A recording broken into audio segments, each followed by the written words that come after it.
Bonjour, petite vidéo annexe pour montrer comment construire un tableau. Au passage, on va tout de suite comprendre pourquoi ça s'appelle un tableau en ouvrant Excel ou n'importe quel outil équivalent, moi j'utilise LibreOffice. On va fabriquer un tableau de 32.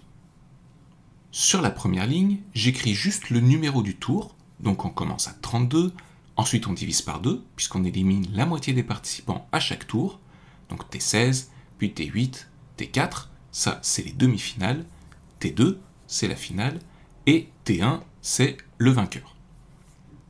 Sur les deux lignes suivantes, je vais mettre des cellules de vérification.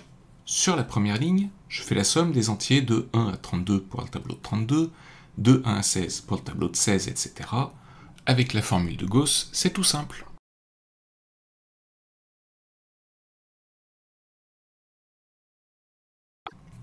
Sur la deuxième ligne de vérification, je vais faire la somme de tous les rangs des tireurs pour mon tour de tableau, donc les cellules 4 et suivantes.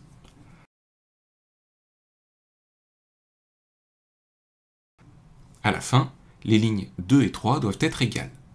Ça me permet de vérifier que j'ai bien mis chaque rang une seule fois. Et je vais juste tracer les cases à remplir pour y voir plus clair.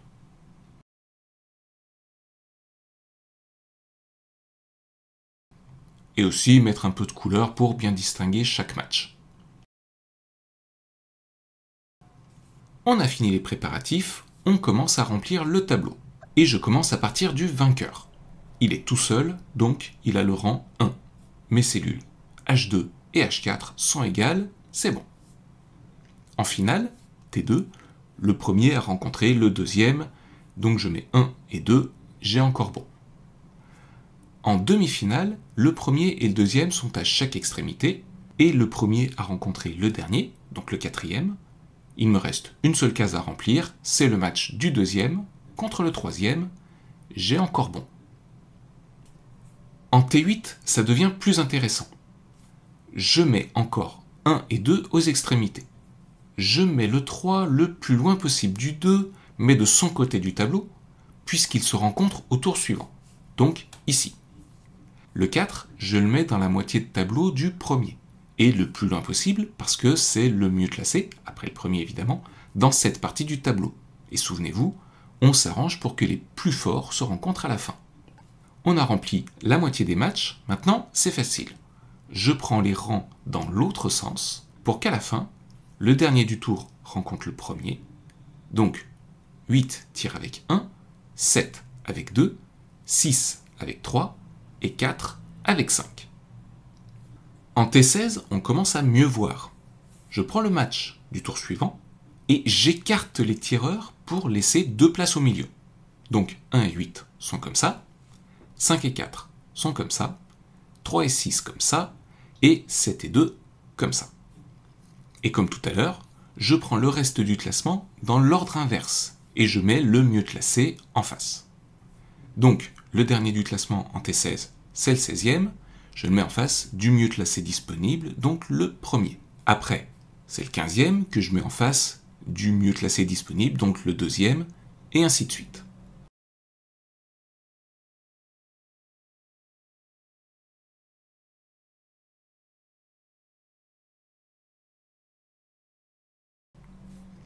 Et on voit une propriété apparaître. À chaque tour de tableau, la somme des rangs des deux tireurs de n'importe quel match vaut le tour du tableau plus 1.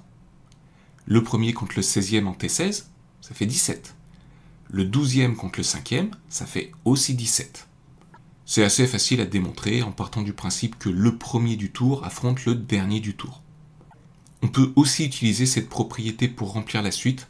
À mon avis, c'est un peu plus compliqué, par contre ça permet de bien vérifier qu'on ne s'est pas trompé. Au passage, si le dernier bat le premier, il lui vole son rang pour le tour suivant. Et ça vaut pour tous les matchs. Par exemple, dans ce match entre le 3e et le 14e, on se bat pour être le 3e au tour suivant. Le tableau de 32 est facile à remplir.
et je vous laisse remplir un tableau de 64.